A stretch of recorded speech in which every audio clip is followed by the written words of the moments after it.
Thank you everyone for being here tonight for our webinar. Have a fabulous group of professionals, occupational therapy assistants, physical therapy assistants that have started their own businesses. So you are going to learn and be inspired by them and have time to ask questions, and hopefully we can help inspire and motivate you. Before I even really go into who I am, I want to have Mike come on here and introduce Mike. So if you don't know Mike, you guys all need to meet Mike. So Mike is a physical therapist, and he's the creator, one of the creators, or the creator of the Alternative Career Group. Mike, if you can put that in the chat section. His Facebook group is like over 30,000 now. Is that right, Mike?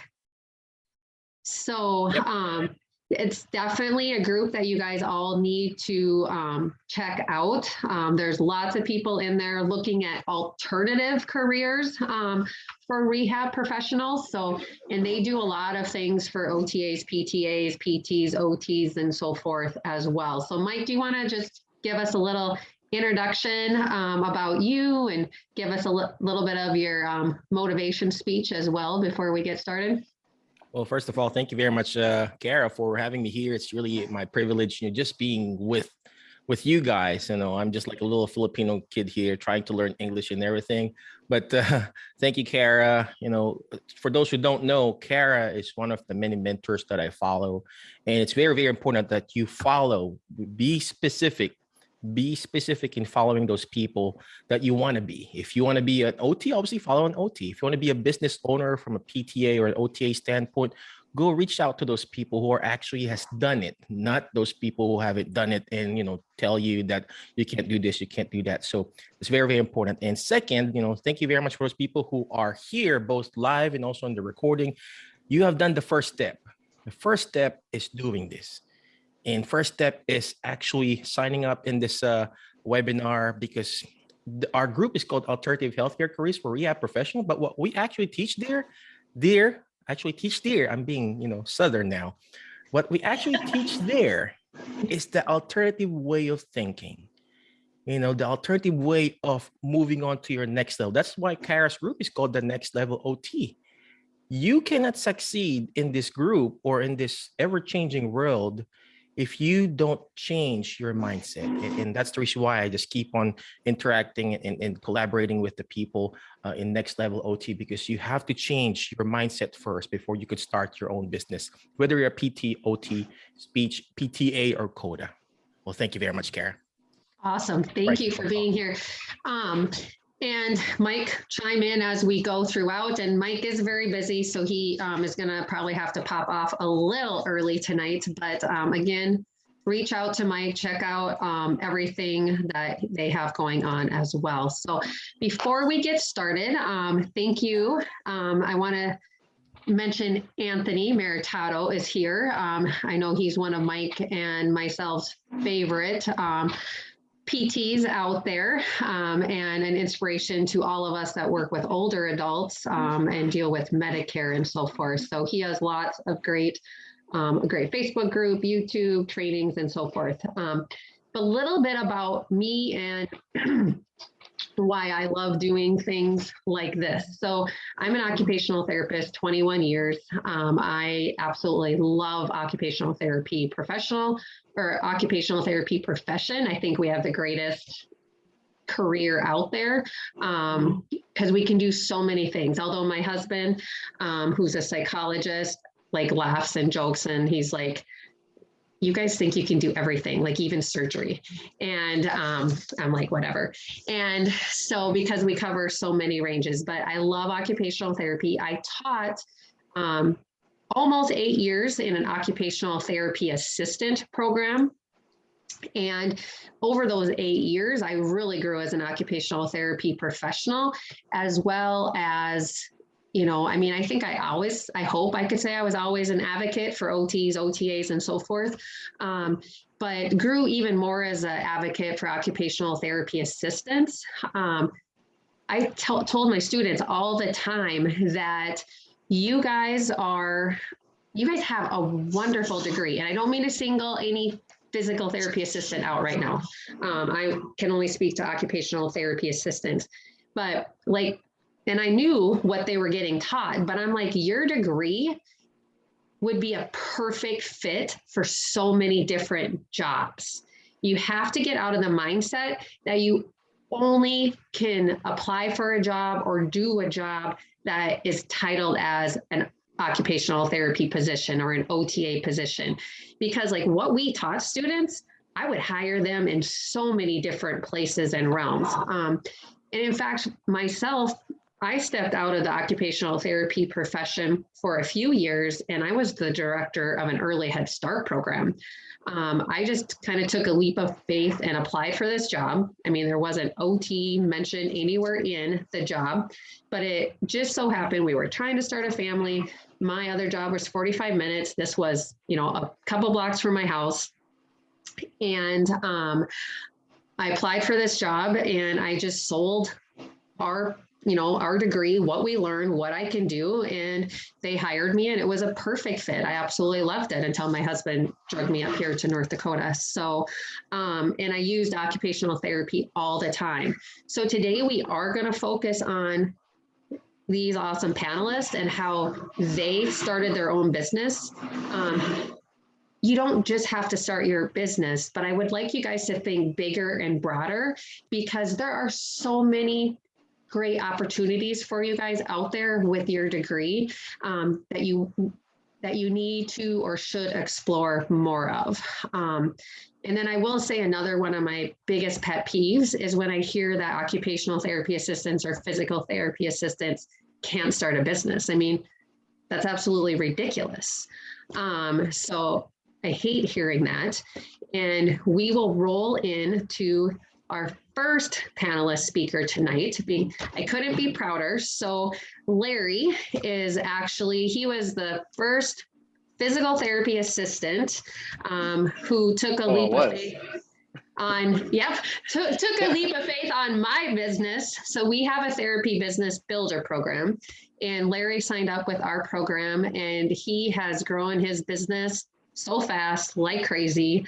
And he teaches us things all the time and helps other people in our programs. So Larry, tell us all about you and your business and inspire us. All right. Can you hear me okay? Yep. All right. Well, my name is Larry. I'm a PTA and I've been a PTA since 2006, working in various settings from sports orthopedic to home health to skilled nursing facilities. I was the director of a rehab facility I live in Dallas, Texas. It's really close to Plano, which is a suburb just north of Dallas. And so that's where I was at for the past 12 years. I gave 12 years of my life to a facility. Sometimes I think back to that and I'm like, man, I wish I would have started my company a lot earlier because I could have used a lot more of those 12 years. But nonetheless, I learned a lot being a staff therapist, and the place that I worked at gave me the opportunities to kind of grow and take some CEUs that I liked, and also gave me management experience. And so after 12 years there, while people were losing their jobs during COVID, I decided to quit mine. And I was, like I said, I was the director there, and I'd had the itch for a long time to want to start a business. I had taken some entrepreneurial classes related to CrossFit. I got really into CrossFit into 2013. And so that entrepreneur class kind of had the itch of wanting to be out on my own. And I was doing some virtual training before it was a thing. Now everybody does it and telehealth is big, but I was doing telehealth and virtual training prior to COVID, not using Zoom. I hadn't heard of Zoom. COVID brought that about, but using some online platforms called True Coach and doing some corrective action programs that were therapy based, but I wasn't calling it therapy. It was just wellness services that we're offering to CrossFit athletes to improve their pain and improve their performance. But when I found out that I could start taking insurance as an independent outpatient clinic on a mobile kind of platform, that was really interesting to me. And so when I found out that I could be Medicare approved and possibly take insurances, I just decided I wanted to quit my job. It was kind of getting stressful during COVID as well. And so I really didn't need that. And so decided to take the leap in October. It was like mid-October. So coming up on a year that I left my job. It was like October 21st, I think, when I left my job. I basically signed up for Kara's program 1 week and then quit my job like 2 weeks later. And so since then, I got Medicare credentialed in January. I'm in a few independent livings here in the Dallas area. And I go to those independent livings, and I have probably about 10 or 12 contractors on staff that help me. So PTs that will do my evaluations. And I'm trying to transition more and more to just having the PTs see the patients. But right now I'm doing a lot of the work. And so me and Kara have been talking and off and on here and there, but trying to get a full-time employee. So that's kind of my goal at some point, as soon as I feel comfortable doing it.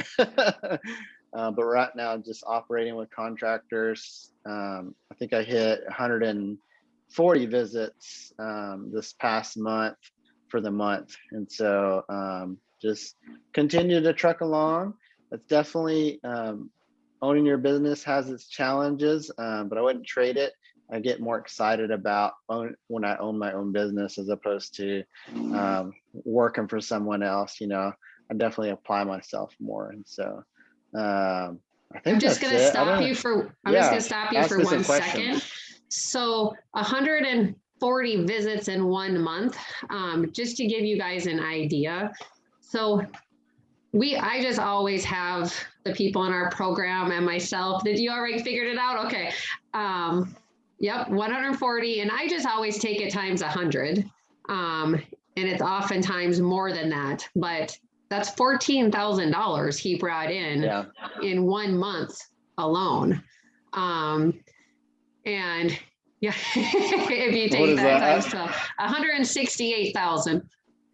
So, and Larry, you were up to 100 visits, like couple 6, 7. Not that long ago. Was it maybe 8 or 9 months? But yeah, it was probably 2 or 3 months ago.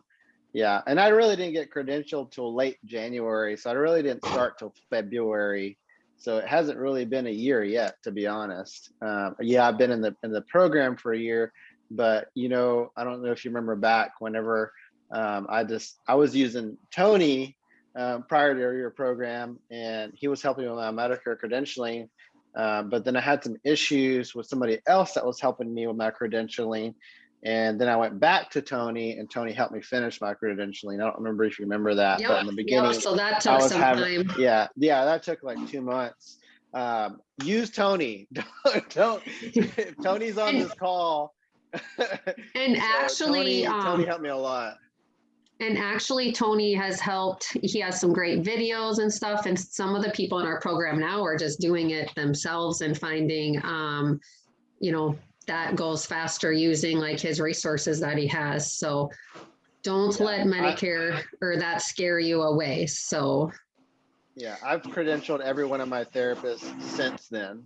So I don't outsource it or anything. It's not as hard as you think. Insurance is a different game. I will say that. I don't mess with that. But Medicare has been pretty good to work with. So I'm so proud of you, Larry. And that number is just going to keep going up, brother. It's going to keep going up. You. And we will, let's go to our next panelist, and then we'll come back and kind of do a general question answer session for everyone. So, so thank you, Larry.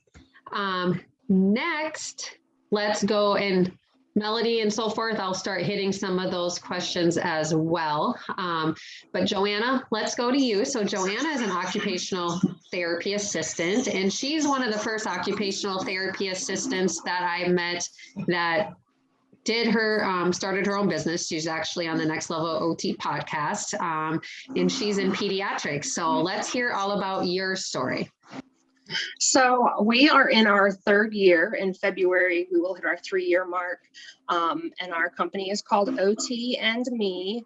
And we serve pediatrics, and we do home and community-based outpatient therapy. And we also started school contracting last year as well. So last year we were at 4 OTs, and this year we have doubled that. We just hit our 8th OT coming on board. So that was really exciting. So it was an adventure, and I would never say that it wasn't hard work, but working for your dream and working for what you want and doing it your way is, there's not anything better. And the passion of OT, I can only speak to OT, but we're a passionate crew. We're passionate about what we do. So getting to apply those passions every day and getting to make differences in lives in the outpatient setting has been amazing. I did many years in school-based OT, and sometimes it's just one brick wall after the other. So getting to impact people's lives and help families find ways when their children are struggling with things has been the most rewarding experience of my life. And the progress we get in outpatient is incredible. So it has been so rewarding. And I also have found that I love the administrative side as well. I have kind of found my niche with moms. I'm a mom. I have 2 girls, 7 and 11 years old. Parenting is hard. Nobody tells you how hard parenting is. So when you have a child who's struggling with anything and then finding ways for your family to function in addition to the child functioning has just been a real passion of mine, and getting to work with those moms and letting them know that there are ways to handle these things and what we can do to help and give them a little bit of weight lifted off their shoulders has been a really big thing for me in the past few months. That's been an area I've really been growing in with that parent coaching as well. So I went to school, to be a Coda. I was a nanny in New York City, and I met an OT, and it just kind of, took off from there. But I couldn't imagine doing anything else at this point. And I couldn't imagine not being in a traditional OT role. I know we talk a lot about Codas could do so many different things. For me, OT, the second I knew what it was what I was going to do with the rest of my life. And I just hear over and over and over again, how does a Coda start a business? And I just can't, I almost don't know how to answer. How does anybody start a business? You just put one foot in front of the other. You just take steps and you do what you need to do to get all your legalities in order, and you just do. So I guess I never even realized that was a limitation, being an assistant, and it's just never been a limitation for me. So here we are, 3 years in and 8 OTs, and I love every second of it. And I love the administrative side, and I still obviously do a little bit of the clinical side too. And it's good. That's fabulous. A couple quick questions that people had for you. What was the name of your business? OT and Me. And where is it located? We are in central Pennsylvania. I live right outside Hershey, Pennsylvania. Okay, I'm gonna awesome. actually put my website in the chat because unfortunately my Facebook got hacked, and I do not currently have a business Facebook page, which has been an adventure as well. But you can find me on my regular website, so I'll put that in there. And Larry, be sure you put your website in there as well too. So, okay. So people can find you. Okay, perfect. Okay, so we'll come back and get to more questions for Joanna and Larry. Let's move to Sherry. Now, Sherry is kind of a unique story, just in the fact that I taught her daughter. And I didn't realize that until not very long ago. So she was in occupational therapy assistant school at Northland with me up here in Minnesota is technically where the school is. So, but Sherry is an occupational therapy assistant and recently started her own business. So tell us all about you. Hi, everybody. Well, I started my own business with one of my good friends and an occupational therapist that I worked under for many years in skilled nursing setting. And we both got really burnt out on that. And it was great when, you know, a big corporation bought our building and all of a sudden things changed. We had to recycle the same people and we had to have productivity standards, even though we're professionals and we don't need a productivity standard. It just was really frustrating and disheartening, and we felt like it wasn't client-centered anymore. So that's what we're about. The name of our business is True Therapy Consultants of Colorado. And that's what we believe in is true therapy, only when they need it, what they need, fight for their needs, and you don't see them if they don't need you. So we started True Therapy when we left skilled nursing, and the first thing we did, so for all of you listening and wondering, what do I do? I want to start my own business, but I don't know what to do. First thing we did is we went to a SBA, Small Business Administration, just kind of quick intro to starting your own business. I think it was like $45 to go. And that kind of gave us the foundation of, okay, these are the things we need to do. And I encourage you all to follow the steps. Definitely write a business plan because it helps you define what your business is, what you're going to do, what you're offering. It also helps you budget. It also brings in all these expenses you're not expecting. So I encourage you to do that. Another thing we did was we reached out to SCORE, and that every state has this. It's through the SBA, but it's its own kind of entity. And it stands for Senior Corps of Retired Executives. And through them, we were assigned a mentor. Now, this is somebody that volunteers for SCORE, but has a ton of business experience, and they're retired, so they have time. They have time to help you, and it was completely free, not one dime. So that's SCORE, SCORE. And just look up SBA and then look up SCORE. And they were very helpful to get us going as well. Kara's group, Next Level, was very helpful.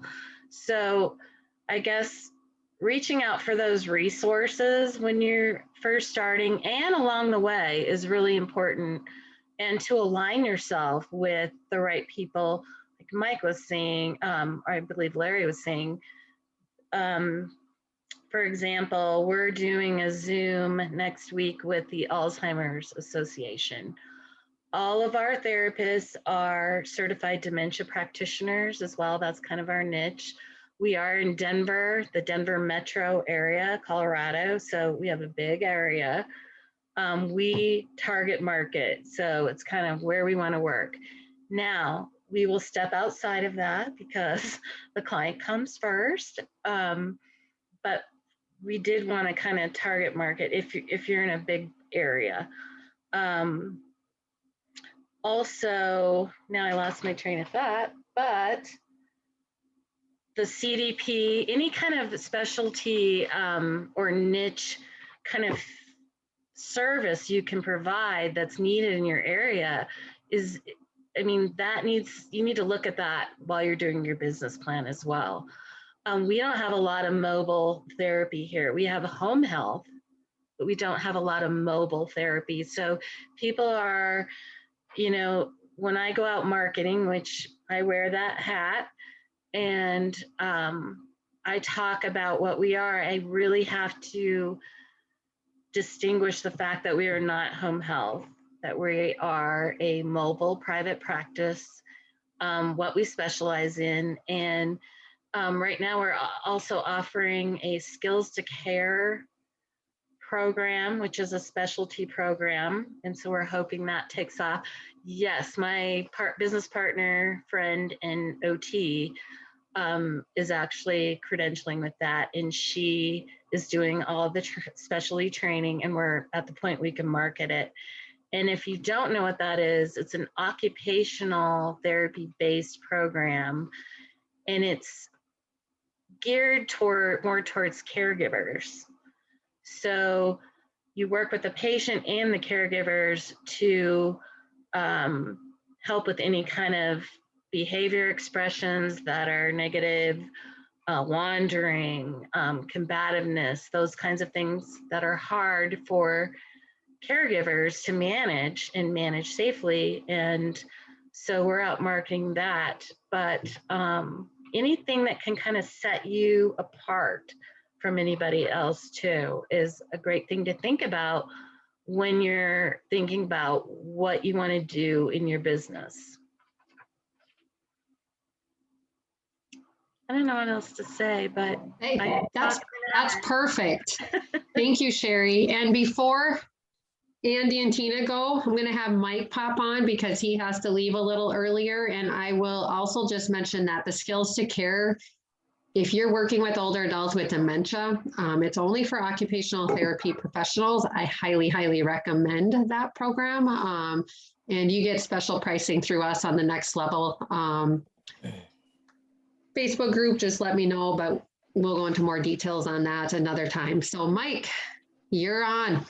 Ooh, thank you very much, Gareth, for letting me go. Andy, thank you for letting me go. But like what Sherry mentioned, you got to find a niche. And I think Joanna also mentioned that. You got to find that niche. Same thing with Larry. He has a certain niche. He's like a good looking guy, personal trainer, stuff like that. And same thing with me. My niche is geriatrics. Even before I started my small little clinic, that was my thing, Alzheimer's and dementia. And that was my alternative career. I was teaching for a living. I got fired, but because when I got fired, Karen knows this, I was already teaching on the side, and that was my niche. I was like a certified dementia practitioner. I was going around different associations, different facilities, and I was teaching it. And that was my niche. And now, what we call in our clinic? It's called Gerihab. And we go to different assisted livings. So you don't have to have a big clinic yet, just like this wonderful people here. You don't have to have that, but you can start your own small little geriatric practice by having that specific niche. Myself, it's dementia, Alzheimer's, because geriatric is big. You can have Parkinson's, you can have multiple sclerosis, you can have stroke. We know a stroke lady who does that. I specifically will do dementia because I target it because because a lot of dementia patients, and I teach. So this is what I do, like Sherry does. I teach the certified dementia class inside those assisted living.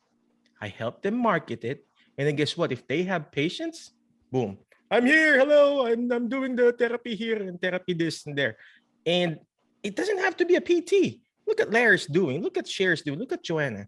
You can hire a PT to do that. You know what I'm doing? I probably do evals by like 2 or 3 a week or 4 or 5. But the rest, I delegate it. I have another PT, and that's the ultimate goal. You're opening up a business, not for yourself. If you do it again and again for yourself, guess what? That's not a business. You're just getting another job, right? So might as well learn how to hire, learn how to fire, learn how to delegate. And that's the beauty of the Therapy Business Builder. It's going to teach you the step-by-step program on how to hire, how to fire, the policies and procedures, and everything. And like Cindy said, everything pati gunting, everything including the scissors, they will teach you. And that's why I said I have a niche. I do I go to the assisted living. I do the therapy there. I do some group exercise. I teach a class. I don't dance, but I have a team now that teaches the class, but I used to do it. now I have like a Zumba instructor that teaches. I have 2 students that teaches it too. And if they're not available, I teach it. You'll see in my video, I'm teaching. Hello, let's do this. I'm like Richard Simmons, the Filipino Richard Simmons. I'm dancing with the old people and enjoying. And it doesn't have, I don't have to be like a physically fit guy like Gary. You know, I'm like 220 pounds. You know, I'm really big, you know, but I'm short. But if I can do it, you guys can do it too. And you know what happened? I got fired, right? I can't find a job. So I started doing this with Kara's help, with Kara's guidance. And I started doing, you know, simple home visits. And I said, well, I don't want to drive anymore. I don't want to be home health anymore. And now I'm like going to, what you call this? Going to assisted living. We now serve 5 assisted livings. We have PTAs that's there. And you know what happened? I called Kara and I told her, Kara, what's the next level? What should I do next? Well, maybe you can start your own clinic. Well, guess what? What happened? We opened up a clinic now. It's called the J Rehab Physical Therapy and Wellness. It's not a big clinic. It's like a 1,200 square foot building. And then we take care. We have geriatric there too. And it's such a niche. And we don't have a lack of patients. And a lot of people will say, oh, I'm niching too much. I'm so much in that niche. No. Do you think I just see Alzheimer's patients? I see shoulder patients. I see hip replacement patient. I see everything. But just because you've niched down, when you niche down, that's when you're going to scale up. All right. The richest are in the niches. So I'm sure Sherry and Larry and Joanna, and I'm sure Kara too, she's got a specific niche, Parkinson's or whatever, or lymphedema. That's what she does. Right. So again, that's my special encouragement because this is what happens now, ladies and gentlemen. The reason why I'm in a hurry, I have to talk to another school from 8 o'clock to 11, and I'm doing this. And if I can do it, you guys can do it too. But before I let you go, remember the word FAST, F-A-S-T, letter F. Find a coach that will bring out the best in you. And that's what Kara is doing. She's bringing out the best in you. You can go find other coaches. You can okay, they're calling me now. Hold on. You can find other people. But you need to find people. You need to be specific. You know, you can't be just a wandering generality. You need to be specific and find that coach that will bring out the best in you. Next letter is letter A, take action. You cannot succeed in this life or in this business if you don't take action. Take action by going to Kara's website, whatever that is, nextlevelot.com, because imperfect action beats perfect in action. That's very important. You just do one step, like Joanna said, just one step at a time, one step at a time. Okay. Next letter is letter S. Share and subscribe. No, shoot for the moon, because if you keep shooting for the moon, you're going to be landing with the stars. You are going to fail. I fail. I got rejected. I keep getting fired. I applied and I keep getting fired. All these home health companies that I used to work for, they keep on firing me. And do you think that 5 assisted livings that I have, do you know how many assisted living I approach? 5. No, just kidding. I approach more than that. I approach 100 probably. Every time I get rejected. Oh, we don't want the Filipino here. We don't want Filipino here. Something like that. We don't want the brown skin. I'm here in a small town called Martin, Tennessee. Google it. You can't even find, Filipino here. I don't know. You will fail. You will get rejected. Okay, expect that. But the more rejections that you get, the closer you get to the stars. I kept shooting for the moon. Guess what? I'm here with the stars right now. I'm with Kara. I'm with Andy. I'm with Joanna. I'm with Sherry. I'm with Larry. These are the stars. Okay, and last but not the least is letter T. Is teach it. Why? Because the more you teach it, because when you see it, you forget. When you see it, you remember. But when you actually teach it, you're actually understanding it more. And that's what Kara is doing. She's teaching us. That's why she's the master. That's why she's the next level OT, right? So teach it. So whatever you want to do, teach it. Like what I'm doing, I'm teaching people how to dance in the group hab. I'm teaching people how to do what I'm doing. So again, thank you very much, Kara. Thank you very much. I appreciate you. You're calling me now. Thank you for being here. Just real quick before you pop off, Mike, yeah. Someone was asking about the certified dementia practitioner course that you teach. And I mean, you can, OTAs, PTAs can take it. I mean, it's for anyone, right? Yeah. It's for anyone. I used to teach that, this is the thing. I never taught it under a PT and a PTA or an OT or an OTA because I'm embarrassed. I feel like I am not qualified to teach you guys because I'm a little Filipino kid. You know who I teach? I teach CNAs, I teach nurses. And in my head, I'm going to get out of my comfort zone. I don't want to teach my fellow therapists because I think you guys know more than me. I was like on that, that imposter syndrome. And now I'm realizing, hey guys, I can teach you too. Now I'm teaching the therapy world right now. And sometimes you will feel like that. You will feel like, I don't think I can do this.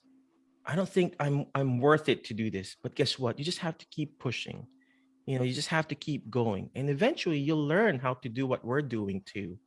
Right. So check it out, drmikechua.com/ADDC. Or if you sign up with the Therapy Business Builder, you get special deals, right? You get special deals for that. So yeah.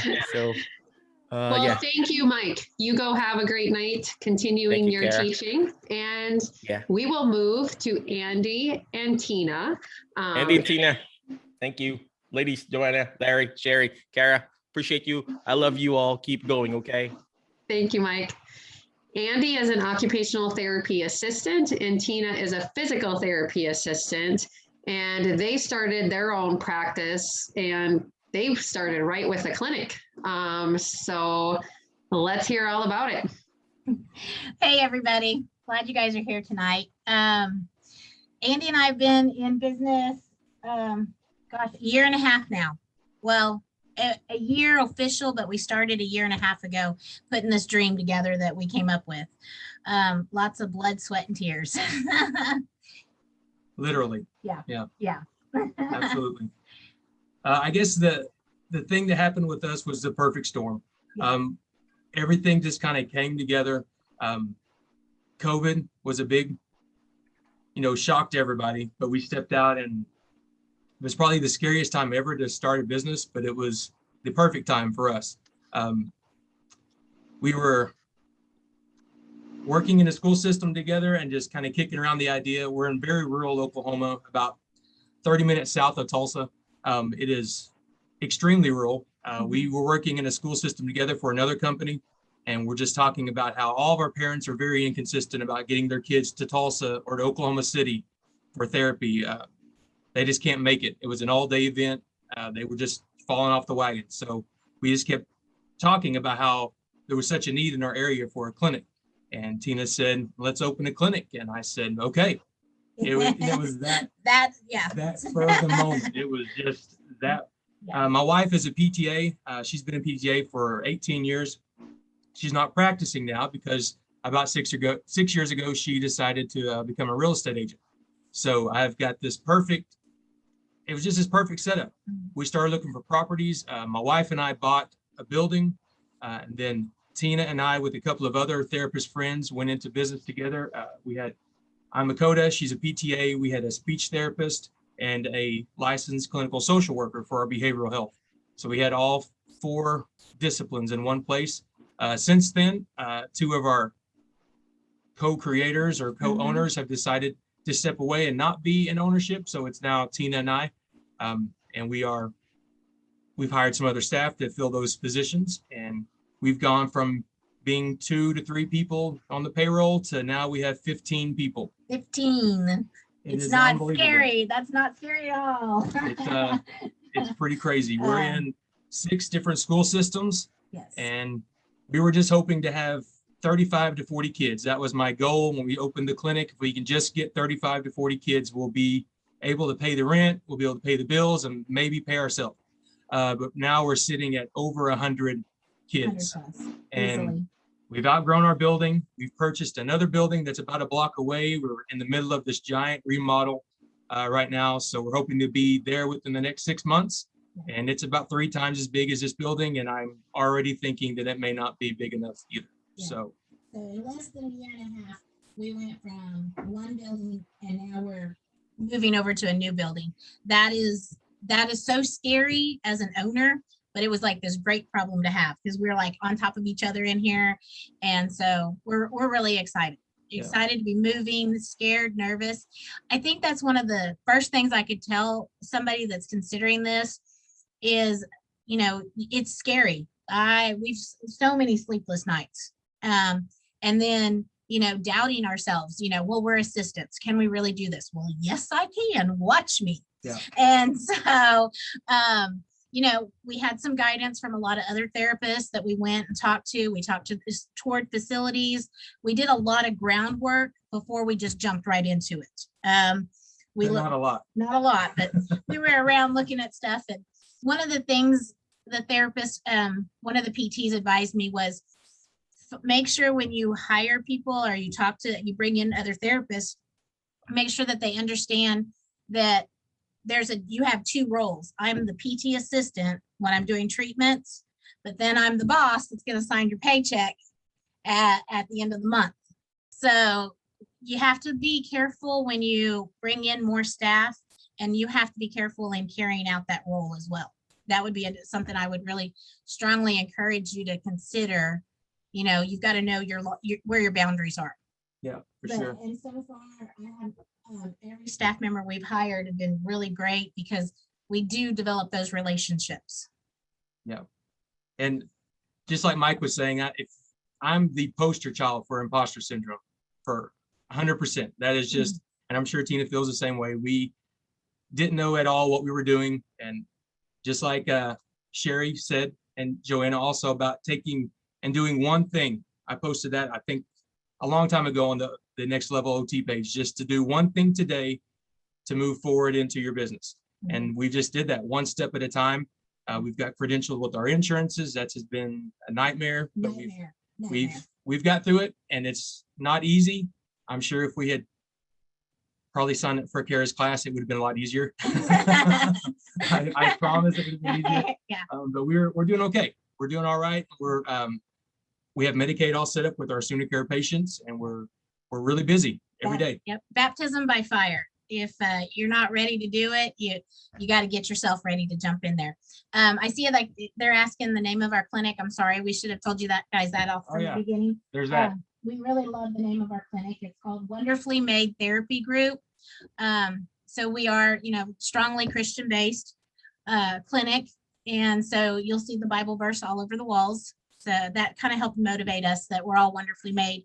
And we want all the kids that we bring in here and the families to know that every child is wonderfully made. So, and we're south of Tulsa, about 30 minutes, in a little town called Okmulgee. Most people can't say it when they read it. Yeah, it's pretty hard. Yeah. That's pretty much it for right now, I guess. Yeah. And this is a side point, but you guys and maybe you mentioned this and I was looking at questions, but you did a lot of the design work and decor type stuff and painting. And I remember you drawing up stuff, Andy, right? Yeah. I did that a lot. We both, from the day we bought the building until the day we saw our first patient, I think it was 3 months. Mm-hmm.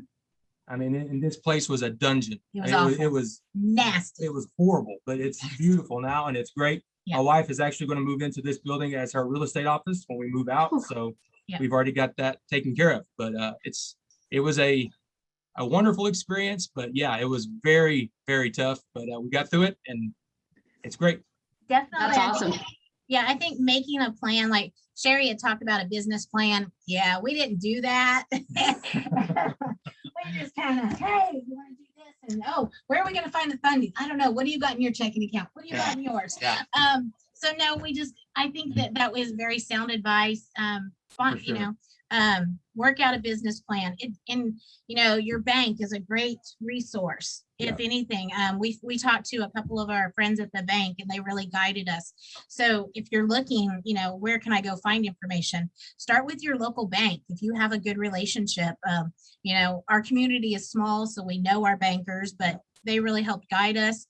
Talking to other business owners, not just therapy business owners, but we went and talked, and we were hooked up with this person that does this, and hey, go talk to them and they do this. So small community. I know, small town, they really help you out. They're trying to grow our town. So that was where the business owners really reached out to us. Yeah, we got involved with our Main Street Association. Our Chamber of Commerce. Chamber of Commerce. We got lots of connections there. Yeah. Small Business Association, just like Sherry said, we definitely used them a lot in the very beginning for some business planning stuff. Yeah.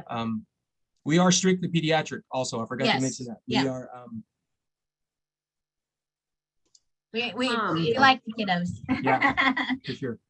And there are so many resources out there, you guys. I mean, SCORE is a great one, but Small Business Association resources in your town, in your state. You know, if you're by local universities, they often have great resources. Yeah, I mean, there's tons of great resources out there. But okay, we have a question, Andy and Tina. My question for you is, how do you go about evaluations? Sure. We have 1099 therapists that we utilize. Right now I have one OTR that is my supervisor, and she actually owns a clinic of her own in a neighboring town. And I'm actually, I guess, subcontracting her to Codas to do some of the school systems for us.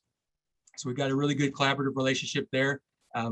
I have an OTA friend that's going through the Bridge program, and she's kind of already committed as soon as she graduates next year that she will be 100% devoted to Wonderfully Made and do all of our evaluations. So hopefully going to grow the Coda staff as I'm drowning in a great way, but I'm right at that 115 to 120 sessions a month. And it's crazy to own a business and see the kids too, but hopefully we can get some more staff. And Tina's the same way. We have a couple of different PTs that are 1099 for her as well.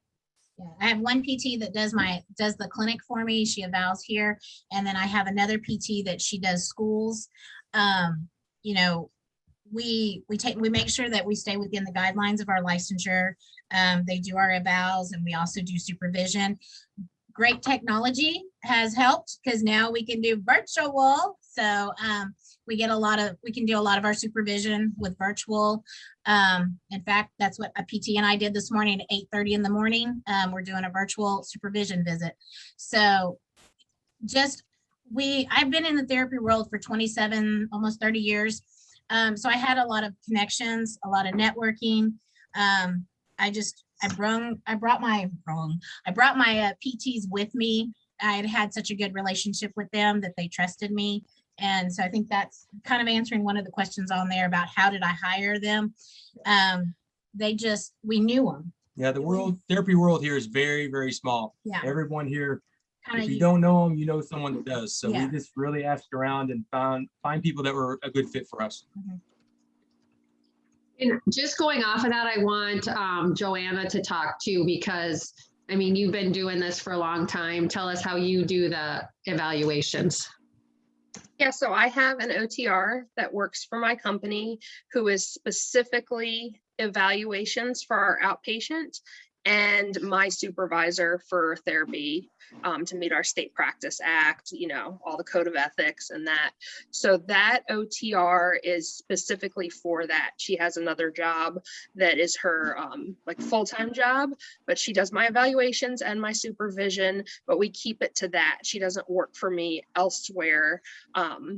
So I do all of the treatment I do is in our outpatient, but then all of the other therapists that work for me are OTRs. So I'm the only one who needs supervision and evaluations done. So that's where I just brought that OTR on, and it's somebody that I had established a relationship with as a supervisor before. We collaborated well together.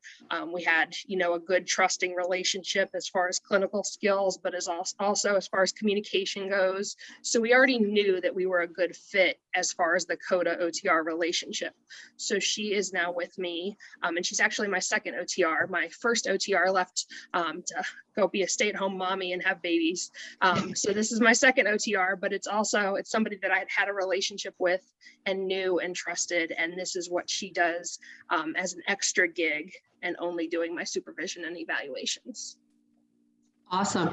And Larry, I want you to kind of, I mean, I know you wrote in the chat, but talk a little bit too, because I think, I don't know, I just hear people get so stuck on the supervision thing and the OT for evals and what, I mean, there's tons of ways to work around this. So Larry, tell us how you run it.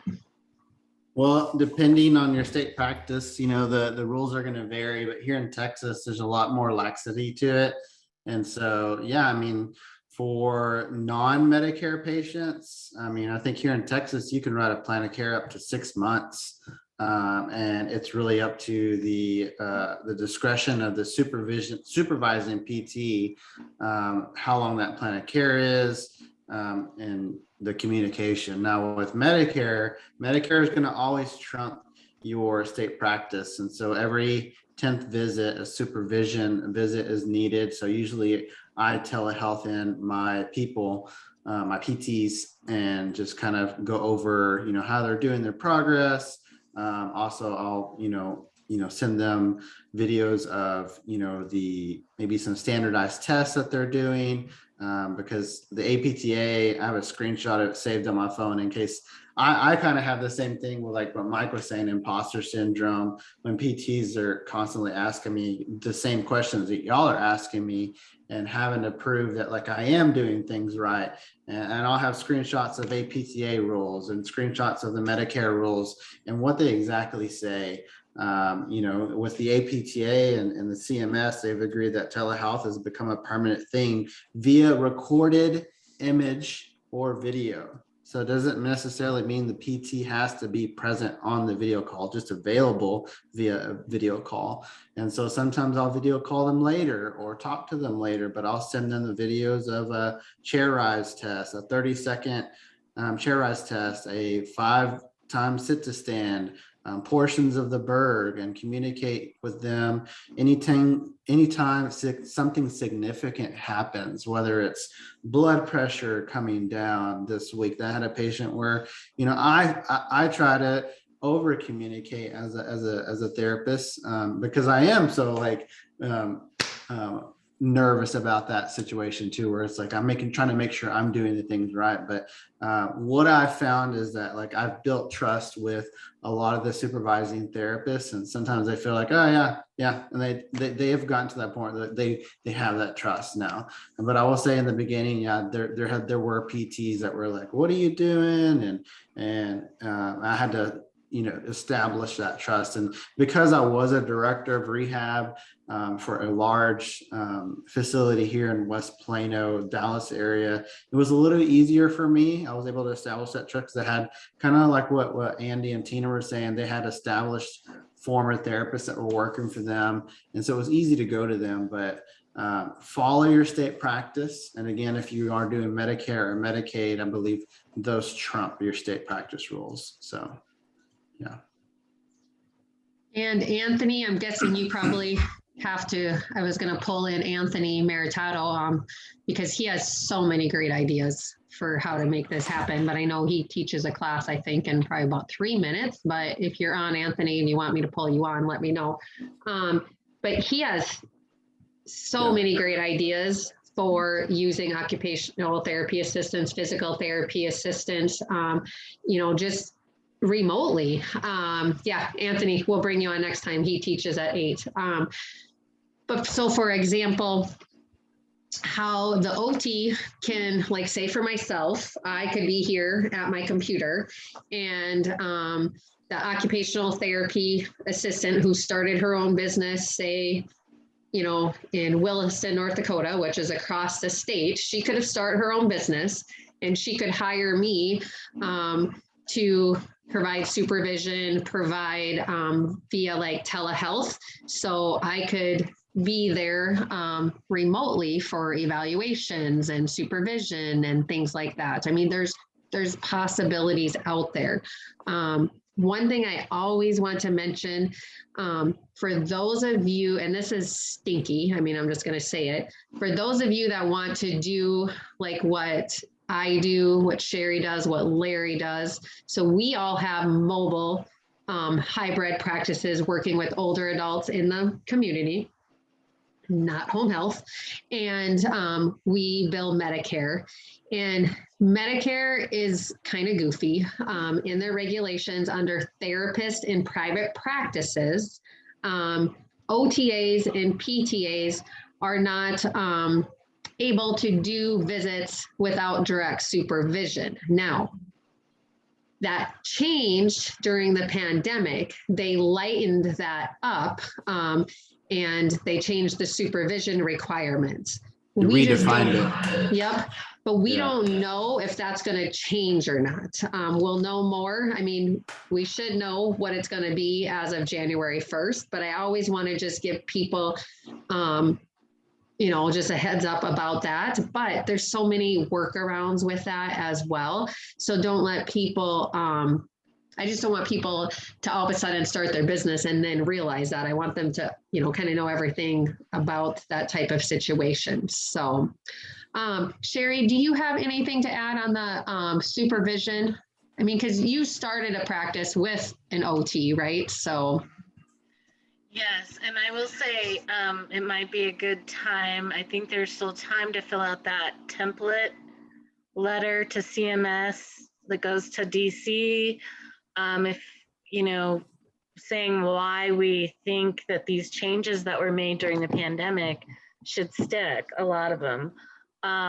So I would encourage any OTAs and OTs to go ahead and fill that out. Did you post that, Kara? Were you gonna? Yep, we've posted it and we send it out in the email, and we can send out an email as well. So I think it's only till like the 26th that we have to I know. send it in. Sorry. I was thinking it was over, but maybe it's still so.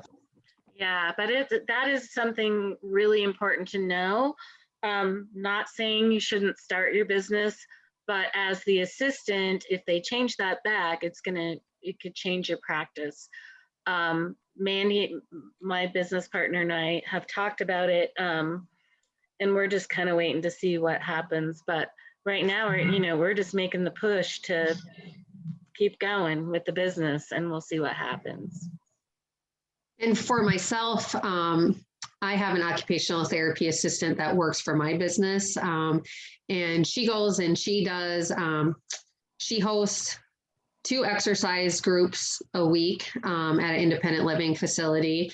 She is running a community connections group for people with Alzheimer's and their caregivers.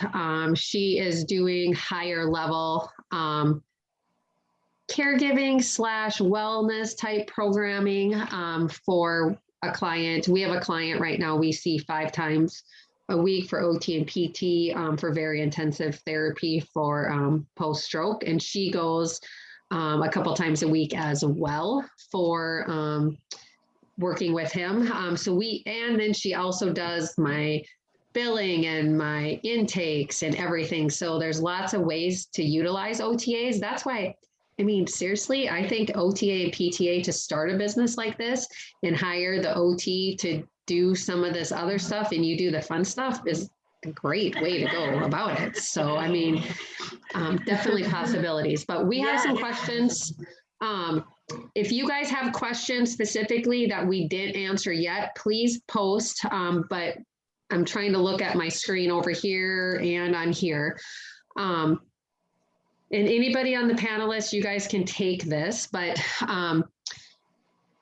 this person says, I am curious about other OTAs that have launched online only programs solo without an OT. Are there other OTAs that became a life health coach? And if so, where did they do their coaching certification? Anyone have any thoughts on that you guys want to add? No, but just asking that question right now on this platform she might be able to get a hold of somebody, an idea or. So that's a great idea. I like it. Well, as a PTA, I did something similar. Like I was sharing earlier, I did wellness services for CrossFit people doing just online programming. I didn't call it therapy, it was a corrective action program to restore range of motion and improve strength and performance.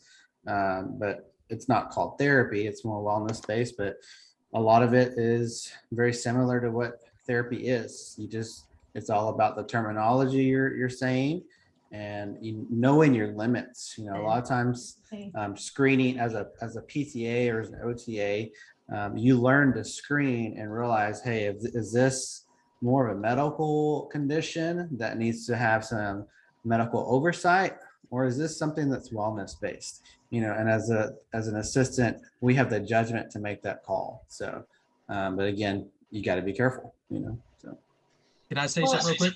Yep, go for it. I've got a friend that's a Coda that specifically does handwriting, and the way she advertises herself as a handwriting specialist with an OT background.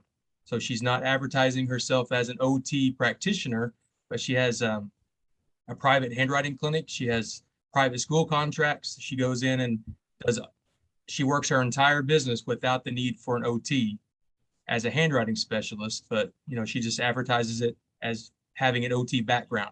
So she doesn't ever say she's providing OT services. Nature-based OT is also, I think, great for OTAs. I know some therapists that have nature-based camps. They have handwriting camps. They do tons of stuff. But what I was going to say is look around, people. There are so many people doing businesses and doing things that they do not have near as much training and expertise as that you are. So don't let the degree limit you. I don't know if or that your makes license, sense. or your license. I mean, Yeah. in the CrossFit community, there's so much stuff going on there that it's therapy, but they're not calling it that. I mean, I know CrossFitters that are really big. I don't know if you've heard of this organization, but it's called Street Parking. And Anthony needs to take a look at their business model, but their base price for becoming a member is between $15 to $20, and they have 30,000 members.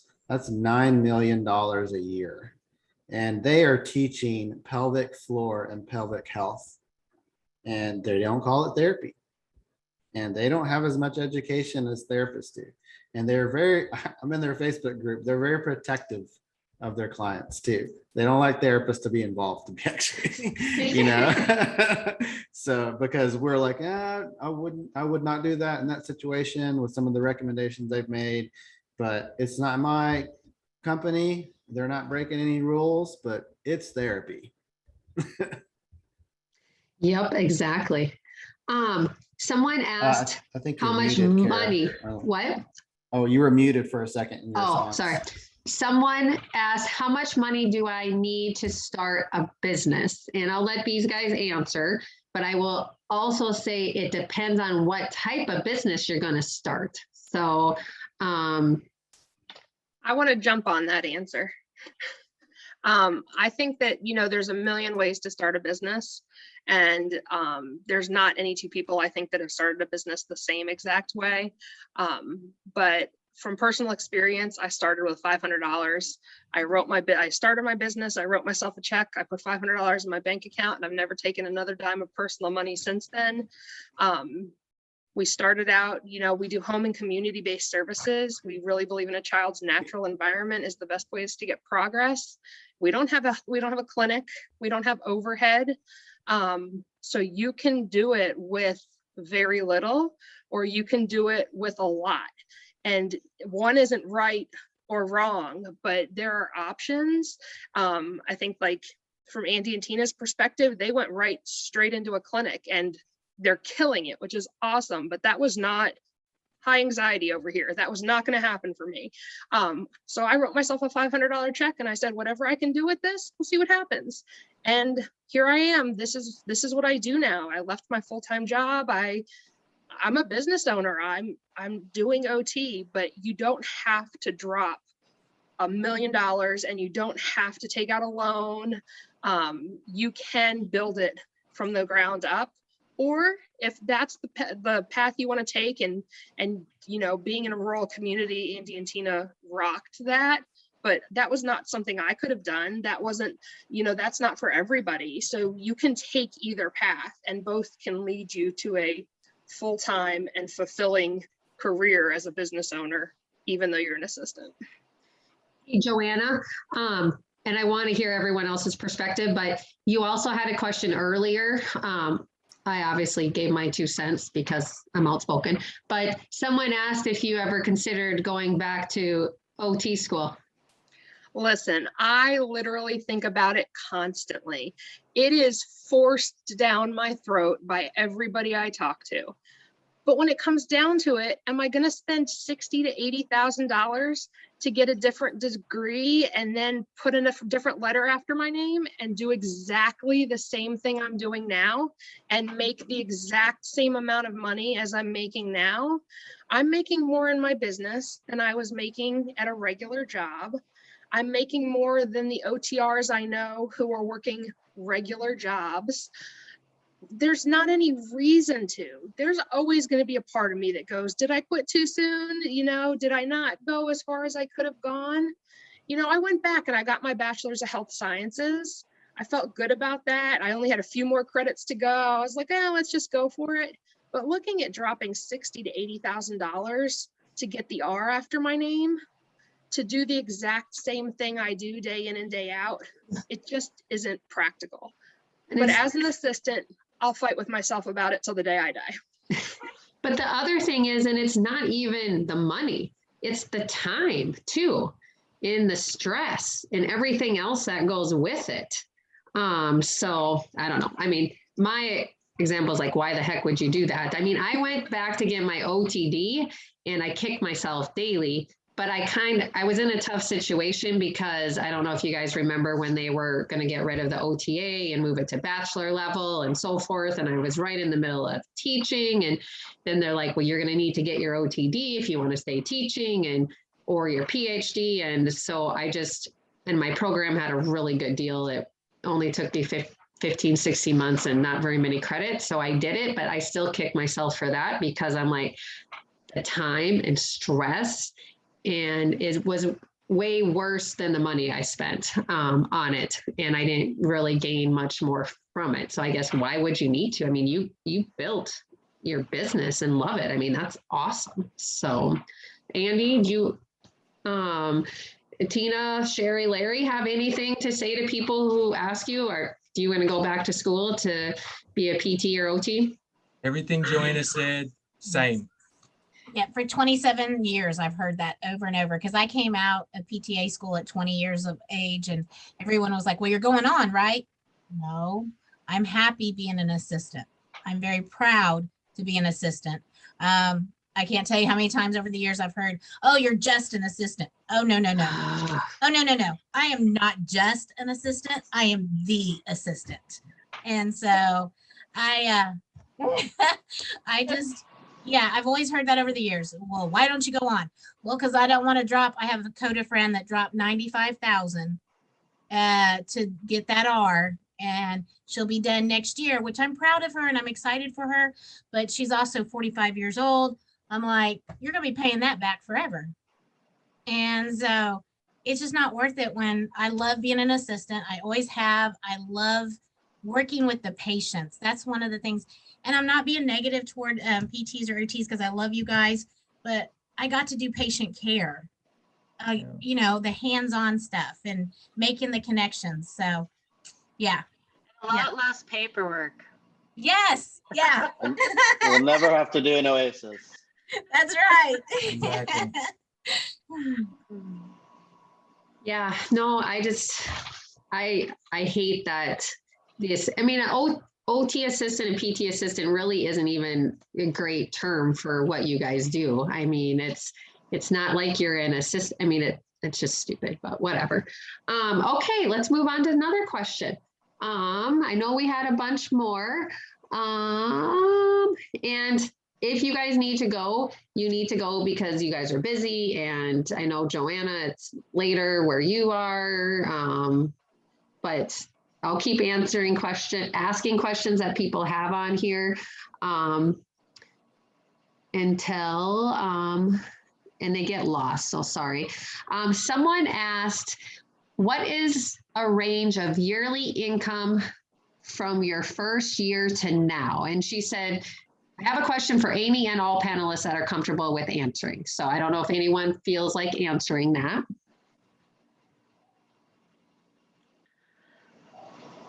I think probably ask me that next year. Yes, right there. Yes. I I think don't that when know. we talk I about, think there's a lot of variables this year with COVID and just starting that that would be hard for me to answer for sure. But I'll know more later. You can ask me that later. Yeah. Yeah, with I just haven't finished, starting I out, haven't we finished just, my year yet. yeah, we just, you start with your first kid is where you started, right? So how much are you making per session and how often are you seeing your first kid? I mean, so that's where you're starting, what, $100 a week maybe? And we're 3 years in and we have 8 therapists. So, it grows, but I can't say that we just have been steadily growing. So I don't know that any 2 months have been the same for me to say, okay, this is where we are now at year 3, because we're still growing. We have twice as many therapists this year as we did last. Right. So, I mean, the sky's the limit. Who knows? You can go as far as you want to go, add more therapists, make more money, impact more lives. There's Well, not, and there's not a I'd like to cap. add too, it depends on how hard you want to work. I Yeah. mean, one of the benefits of having your own business is, you get to do your own schedule. You kind of get to dictate how much you want to work and how much you want to make. So, that's another benefit of having your own business. I know I would agree with that because I only see patients. I'm kind of spoiled. I only see patients 9 to 4, and and when people ask me, "Can you do this?" I'm over here, and well, here's my slot. And that's what I have available this week. And like this week, I had 2 slots available, and they filled up. And I'm very selective in how much I work. I don't get on Kara's late night calls very often, but I wanted to get on this one. I mean, Kara probably realized as I've gotten my business going, I mean, evenings are family time for me. Mhm. And so, and yeah, so. And I was just you guys can add to that, but starting your own business isn't always about the money. It's about the freedom to do what you want and the flexibility to do what you want. So like, if any of you guys know me, I talk a lot about my family and kids. I mean, I have 3 kids, extremely busy. I don't miss a game, whether it's at 8 o'clock, 9 o'clock in the morning, 1 o'clock in the afternoon, or 7 or 8 o'clock. I mean, I can do what I want. I don't work weekends. I don't work holidays. That was more important to me than the money, I guess, but. We can chime in real quick. I know Tina and we both decided on an hourly rate to pay ourselves that's below our billable hour rate. So we know that we're always putting a little bit of money into the wonderfully made bucket, so we've always got something going in there. This month, it's been kind of tight. We've had a lot of new staff the past month. We're buying some equipment. We're doing some things. So I'm not going to say that I've got a paycheck this month, but that's going to change next month when these school contracts start rolling in that we've started billing for. So it's going to be totally different next month. So it's not even year to year. It's week to week, month to month. It's going to be different. I think you have to be ready with that mindset too. If, for some advice to new owners, you have to be willing to understand you may not get paid this month, or you may only get, $500 when you're used to taking home $2,000 at your job, but you get 500. And then, hey, luckily my husband was very supportive. His wife was very supportive of us, and they, picked up the slack. So right now we just want to grow our business. So we've even both sacrificed that and said, no, we need to buy this. So we won't take a salary because we want this piece of equipment. And we've agreed that, when the account gets to a certain amount, then we will start paying ourselves a monthly bonus or dividend of some kind, So we've got that mindset, and we've got it, we have a plan when it comes to that. And when it gets there, it gets there, and it may take longer, may come sooner. So we're just kind of waiting. And talk to your I would say too on that, make sure when you're starting your business that you start the right type, meaning sole proprietor, LLC, S Corp, because you'll want to talk to an accountant about that so that For you sure. know how you can, the best way to pay yourself, Yep. so that Yeah. you're paying less taxes and everything's on the up and up, and that be well advised on what type of business you start. An accountant and an attorney would be my recommendations for a good starting point if you're looking for information. I know the attorney's going to charge you, but we skipped that part, and a year later it came back to bite us in the butt. So have your articles of organization. Find out what that means. Write that up. Make sure everything is in writing, because the best of friends, it's business is not good. So Your have your policies and procedures are procedures, huge as yes. well. Yeah. So an attorney That's- and an accountant is really good starting points.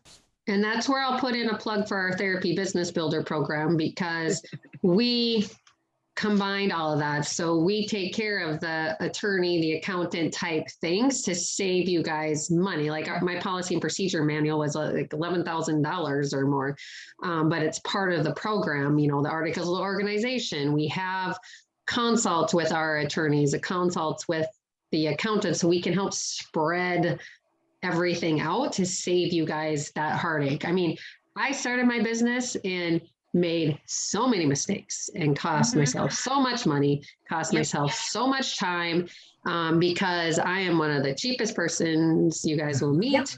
And I wasn't going to pay anyone to do anything or whatever. And I ended up costing myself way more money. And that's the whole purpose of the therapy business builder program, is to help people start and build your business and give you all the tools and support you need, because it's isolating to do that. So, but yeah. And like you guys were talking about the month, you know, where you don't take a paycheck.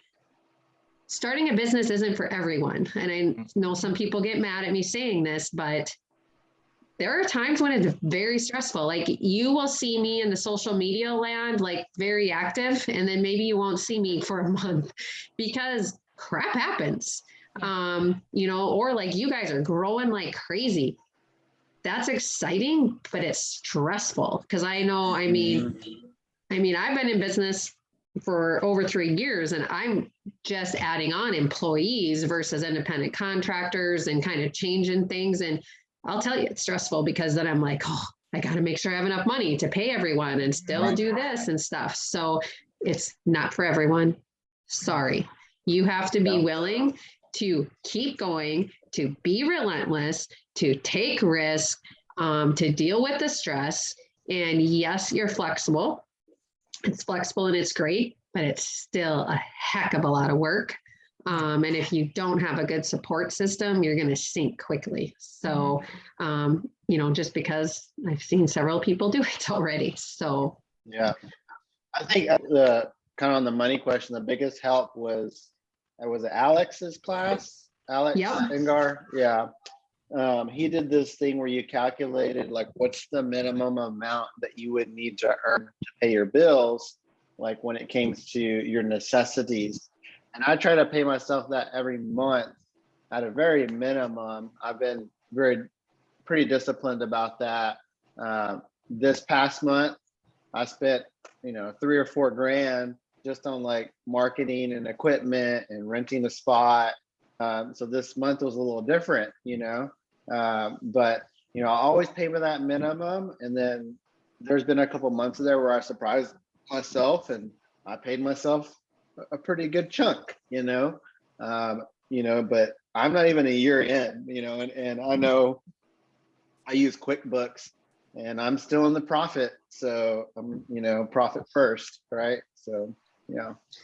and I mean, Andy and Tina, like, I'm kind of like Joanna, like, you know, I do get stressed pretty darn easily in a clinic, which stresses me out.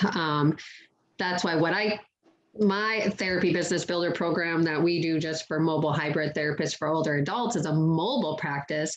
And the great thing about that is you have very low overhead. And I'll never forget the first, you know, couple years meeting with my accountant. She was like, this doesn't even make sense. Most businesses don't make money for at least 3 years. And and I'm like, well, I don't have, I don't really have any overhead. It's me and driving around and so forth. And the other thing I will tell you, when I first started my business, and I don't know if you guys thought this or not, but I remember driving to see, like, maybe I saw 4 clients in a day, or maybe even just a couple.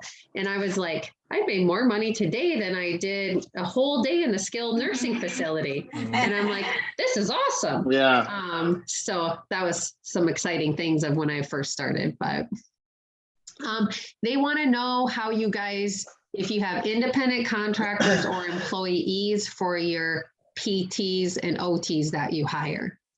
Everybody right now at Wonderfully Made is an independent contractor. They're all 1099s. Eventually, we are looking at maybe being employees, but they all come in with the understanding that they are 1099s. And they like that because they have, again, it's that independence thing.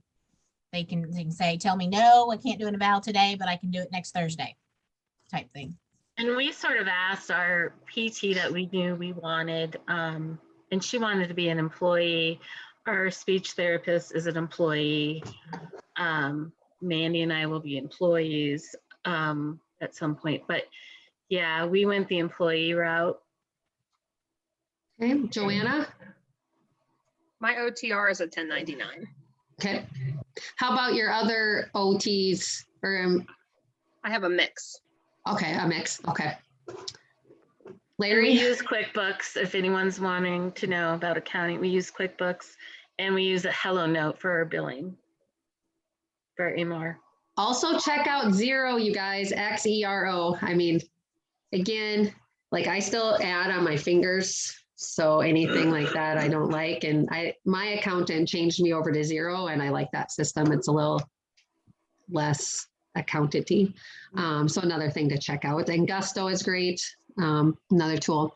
But Larry, you're independent contractors all right now. And I am trying to get Larry to go the employee route for a full-time physical therapist. It's a big jump. I think I'm gonna do it probably by the end of the year, just because I'm not sure about the whole PTA rule stuff, and I'm probably gonna have to do that. Just because, like, I have a lot of contractors, but they're not always reliable, and so contractors are great, but sometimes they're not always reliable. Kind of, they're good therapists and they, do good work, but sometimes I'll get, requests for patients and I can't take them because my schedule's full, and and they're like, well, I'm too busy or whatever. Well, if I have an employee, I can easily fill them up, and they really can't tell me no unless it's just like, obviously just not able to do it kind of deal.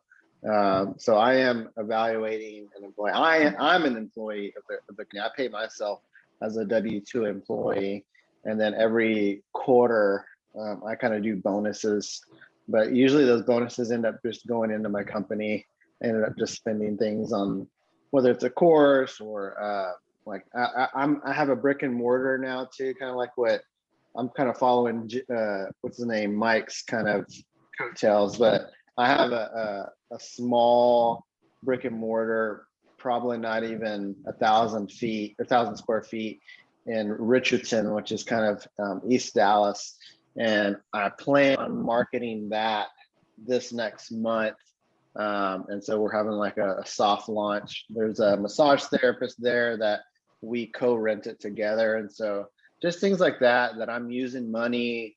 I'm also like an authorized reseller of some rehab equipment.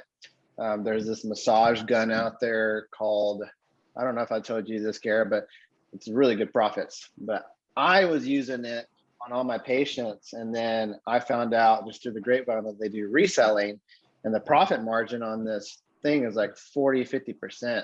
So it was an easy sell for me to like, I passed the discount on to my patients of like 20%. I tell them, hey, this massage gun is 160 online. I'll, if you like it, no pressure. I don't push it on them. I just say, hey, this is what I use. And because people, when I use it on them, they always, where did you get it? Well, I'm actually a reseller if you're interested, but I don't push it on them, and I'll sell it to them for $30 cheaper, than what they would do online. Because people are going online and buying stuff anyway. So, Tony's a big component of Amazon affiliate marketing. I'm an Amazon affiliate. So just things like that, like, products that I recommend that, a small little profit here and there, Awesome. We have a question. What are the other opportunities for OTAs outside the traditional role?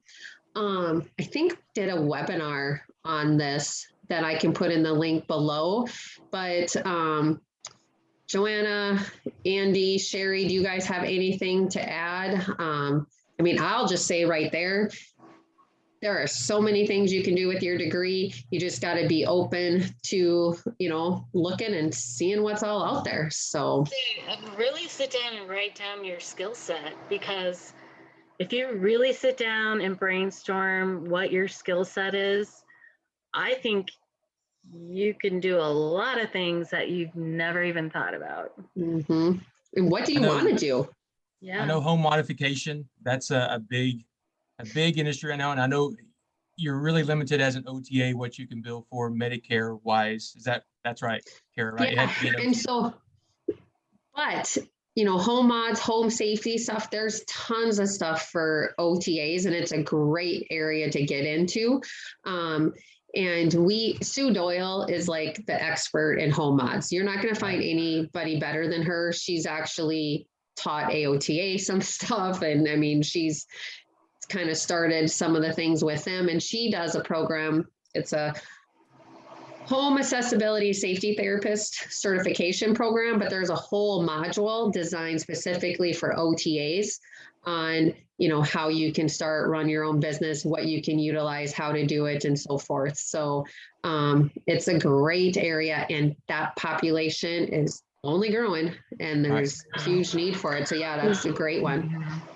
And there's lots of people that are private pay people too. age in place, I think right now is good. Yeah, that's a big deal. And I've looked into doing maybe some sensory room design for some of our patients from our private pay. Those, they always we have all the cool stuff here at the clinic, but how do we carry over to the home? And I've given some input to some people before, but that's billable, or that's income potential that, that I could be tapping into. And I've thought about trying to branch out and do some of that, just design work as with an OT background, just kind of throw that in there, but you're not selling OT services, but that's a great idea, people, Andy. Yeah. You go into the home and design. Didn't Mike do one about writing books and like caregiver handbooks and posting on Amazon? And so, I mean, think outside the box, and that's what OT is about. So remember that in your own life, and when you're thinking about what you want to do, think about your skill set, what you want to do, and think outside the box. Yeah, that's how I explain OT to anyone that always asks what's occupational therapy. I say anything that you do that occupies your time is an occupation. So anything that occupies your time could be something you can get better at, get safer at, get more independent at. So that's where we bring out that creative part of our personalities and skill sets. Yeah, I think it's think bigger, dream bigger, or was the webinar something we did for OTAs and even OTs, I think, on what you can do, because I'm going to go back again. There's people out here doing the jobs and things that we should be doing, and they don't have any special education in this area. I mean, it drives me nuts, some of these people that are doing like home assessment stuff or designing homes, and they're awful and don't know what they're doing, or they're providing education to caregivers and they don't know what they're doing. I mean, there's so much, you guys. It just needs to think above and beyond with that. Someone asked, can you explain the difference between a mobile hybrid practice and home health? Just to save time, we'll come back to that, because I want to make sure we focus really on these OTA and PTA practices. And if you join the Next Level group, we talk about that all the time. We have webinars talking all about that. But we're getting so many questions in here. I'm getting backed up. Let's see. Someone asked, where I could find resources for beginning a business in emerging areas of practice and or community-based nonprofit business. Again, we have lots of resources on our website. Alternative Career has lots of resources. SCORE AOTA, reaching out to everyone on this panel will be good. Okay. Someone wants to do a hippotherapy clinic and is a COTA. Any suggestions or resources that you recommend to get started with that?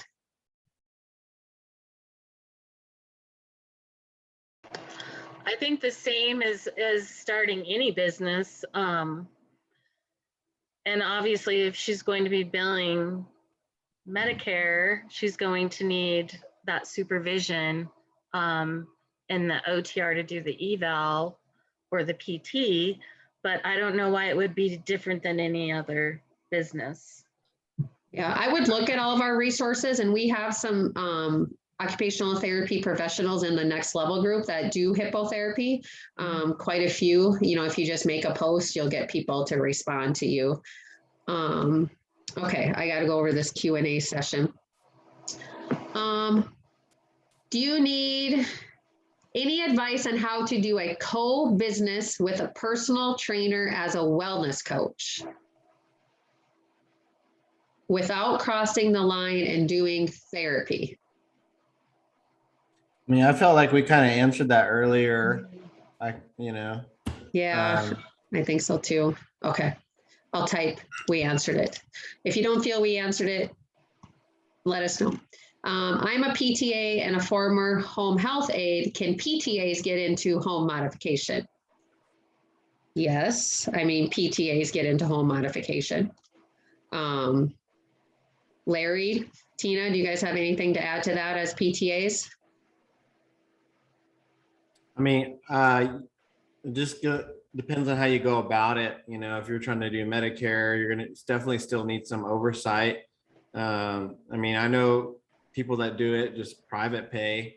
So it's really just kind of who you're marketing to and who's going to be your resource for that. But yeah, you can. And how you market yourself too, I think. Yeah, you have to really watch your licensing. Yeah. We've had a lot of people ask questions like, how do you bill for your services? Joanna, can you start with you? How do you bill for your services? How do you get paid? We offer private pay services. We also are credentialed with private insurances. And then we offer school contracts. So we are paid by those schools. And that is awesome to have multiple different sources. So she has income coming in privately, she has income coming in through insurance, and she has income coming in through those contracts. I love that. And really recommend people to get some different avenues with that. So you're pediatric, what kind of EMR system do you use? Because people have been asking about that. We don't use an EMR. Like I said before, I am so strongly financially conservative. I started with very little. I like to keep our overhead very low. So I've kind of created all our own systems. Larry, I can't with the cat. I'm so distracted.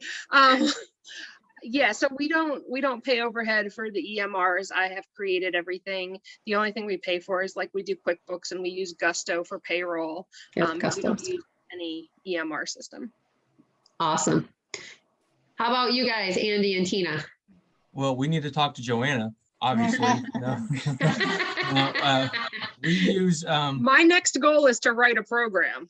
I'm not tech savvy though. Put us on the newsletter list because we'll be. Yeah, I would love to know about that. There's an OT here in town that wrote their own EMR, but she's very protective over it. She's not shared any secrets really, but it looks like it works really well. I know it's definitely possible.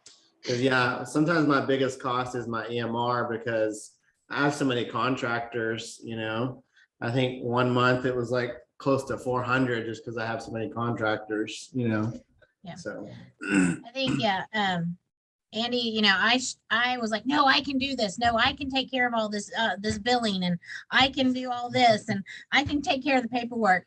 And then my schools started back up because I have some that are just my contract with Tina Nail, and so I overloaded, and I have a senior in high school, so I was like, Andy, You're right. I can't do this anymore. We need assisted billing. I don't care. Let's pay for it. And so, Joanna, awesome, amazing. I'm excited, but I just really looked at myself and I said, I can't do this anymore. I need help. I need the people that get paid that know what they're doing to do this stuff.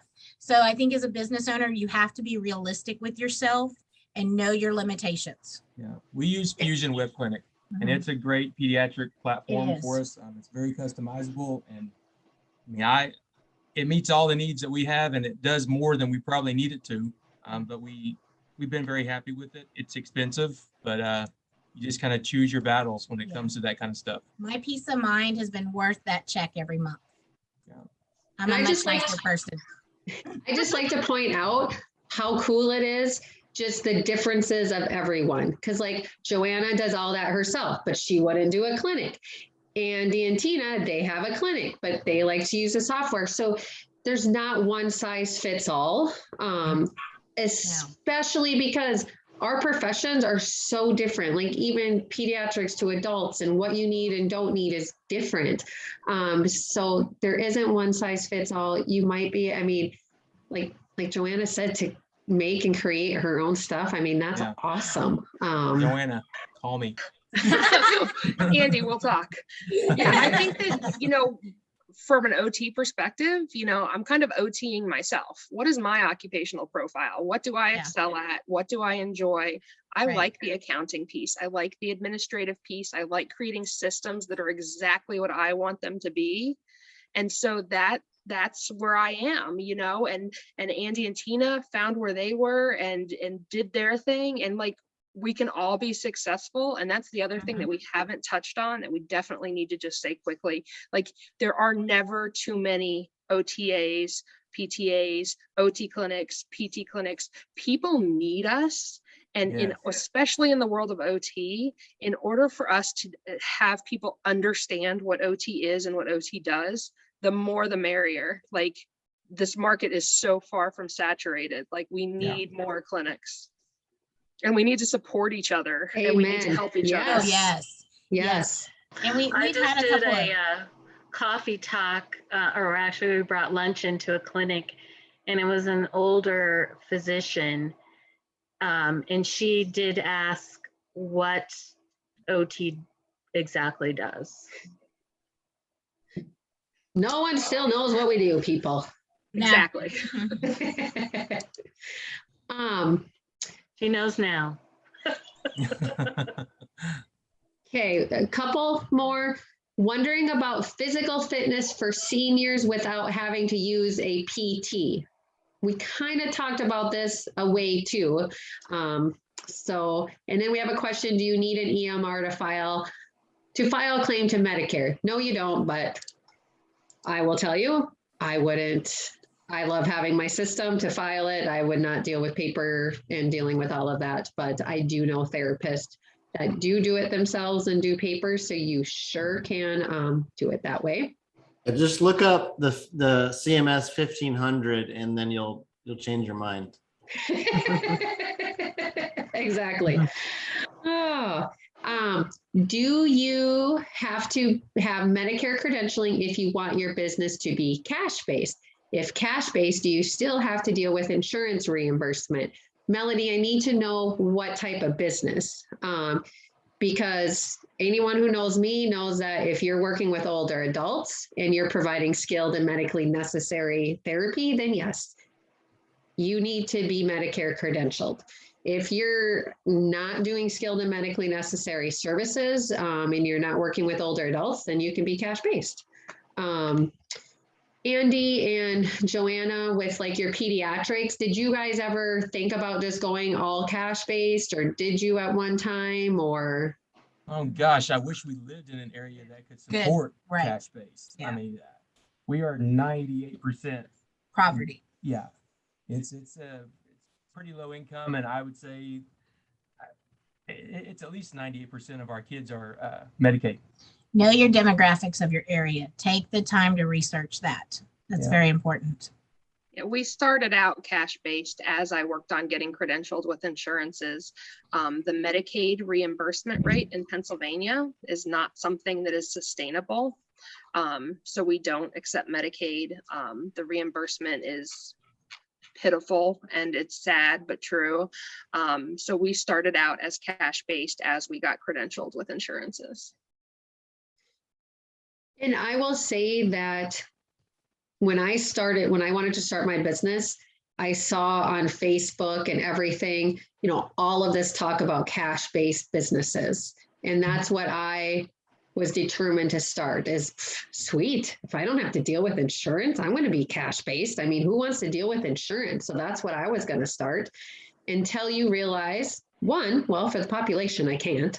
Two, for my demographics and where I live, no, they're not going to pay cash-based for all of this kind of stuff. So I think, I know you can smack me for saying this, but sometimes it's glorified because it makes a difference on the type of services you're doing, where you live, what exactly your niche is, and you have to have the market for that. So I don't know. Do you guys have anything to add to that? I mean, here in Dallas, there's a big push for it too here, and there's the demographics here, the money's here, but also people are always looking for a deal out here. So it still has its challenges. I get cash paid requests all the time, and I love it because, you know, when I tell them I have limited spots, it kind of, it makes it an easier sell. Yeah, I mean, the hybrid approach is kind of the way to go because it creates a funnel of people that could turn into cash-based anyways. So some of the Medicare clients that I serve, sometimes I'll do services that are not covered by Medicare. And one of those things is dry needling. And so I've had a lot of success with pain management with dry needling. I charge $45 for one muscle area, which is the 250,560. And then for if it's more than one area, if I do a knee and a back in the same treatment, it's $75. So then when I've done a Medicare session, I've spent maybe an hour and a half. I've done 53 minutes to an hour of a regular session. And then on top of that, I'll do a dry needling session. So then I've made $175 or $145. So there's ways to still do cash-based using Medicare as a funnel, you know, or insurance or Medicaid, whatever it is. So also don't forget concierge docs too. Yeah. Awesome. There's a therapist that is a Coda and she's pursuing the dream of opening a consulting business for home mods, aging in place, safe at home, so forth. So we have a specific Facebook group, a home modification Facebook group that be sure you join that. If you're in our next level, I'll try to remember this. You guys, we need to do a little Google Doc and put all of our resources and links, and then I'll send that out in an email because I'm not going to remember everything. I'll try. No, I won't remember. I've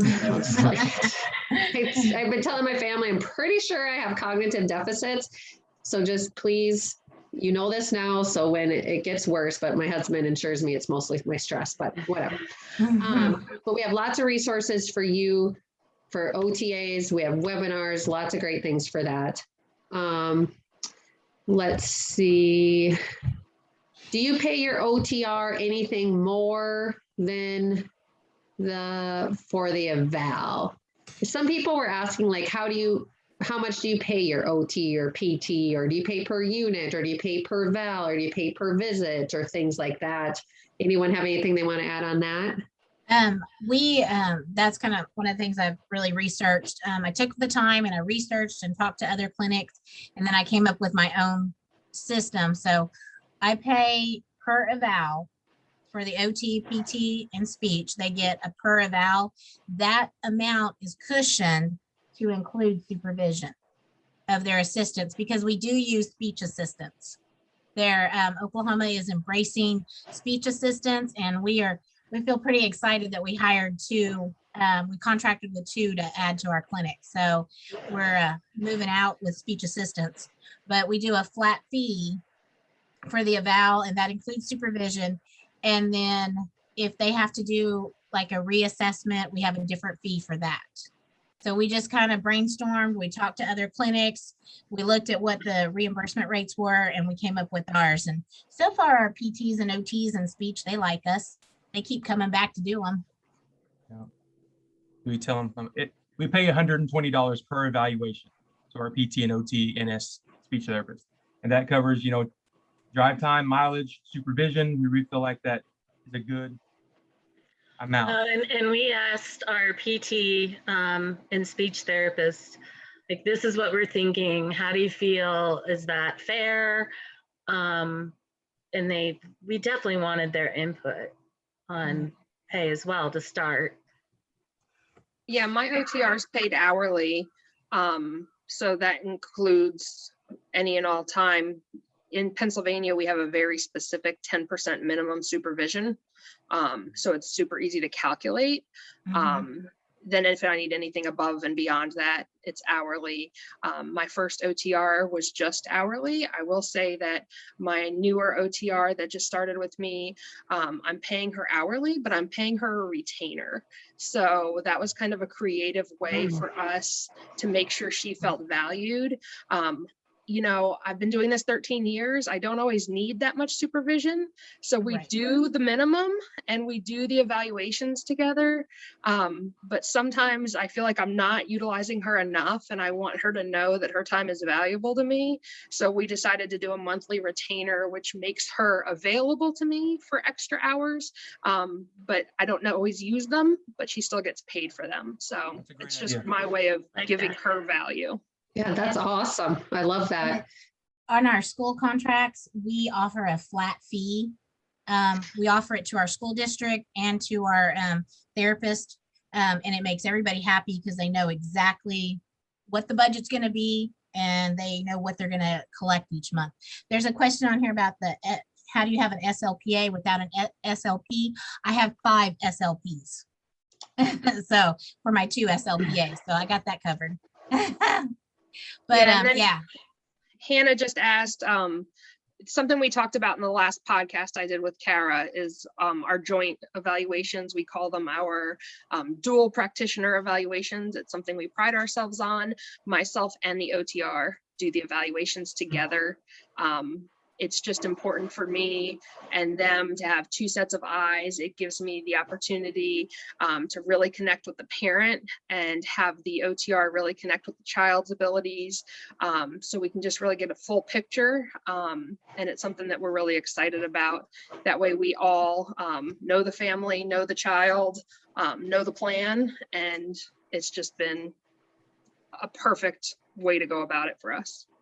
When I think that's such a great, like I would, if only there was enough time in the day, right? But if I could expand to another area of the state, I mean, I would love to have an occupational therapy assistant. I actually reached out to one that's a couple hours from me. And I'm like, well, if you're ever interested, let's talk, because I'm like, I could be here at my computer. You can go out to the house and we could be on together to do a virtual evaluation. But you're the one actually there, but I'm on doing the evaluation. I could be typing in, doing my note at the same time, and she's starting the treatment and doing all of that stuff. And then, you know, we could do that virtually. But I love the dual evals. That's awesome. We had one question up here. Someone asked Sherry to expand on the concierge. Probably more prevalent in a larger area, but there are a few here in the Denver metro area. Basically, it's a doctor that has its own private practice. You pay a monthly fee or an annual fee, and they're at your disposal. A lot of them do their labs and all of that. They make home visits. You can go to them, whatever, but it's for probably pretty financially affluent folks. But it's kind of a new trend in larger areas as well. So no insurance, although we did have a client referral from a concierge doc here that we're working with, and they did have Medicare, so we did have to bill Medicare. But typically a lot of them, there's no insurance involved. Okay, so we have been on here for 2 hours and we're not gonna go past that because these guys, we all know, are super busy and it's their family time and so forth. But if there is any, I'll give you 2 minutes to ask any last minute dying question that we maybe missed or that I didn't cover.